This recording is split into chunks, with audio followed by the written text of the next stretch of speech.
walang pumasok na militar. Alala ang taong bayan, hindi po gobyerno ang gumawa nito. Hindi po gobyerno ang gumawa nito.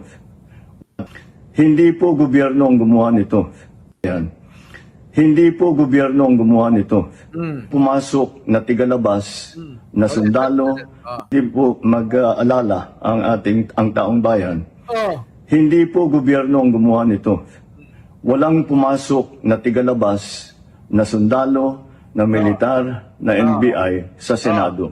Yan maliwanag. Hindi po natin alam kung sino yun na sumubok na pumasok at saka dahil doon ay nagkaputukan. Alamin po natin. At kinukuha po natin, kinukulikta natin ngayon lahat ng ebidensya na nandiyan. Maraming salamat po. Kalma lang po. Asahan ninyo yung gobyerno po ninyo. Hindi gagawin ito. Kita nyo?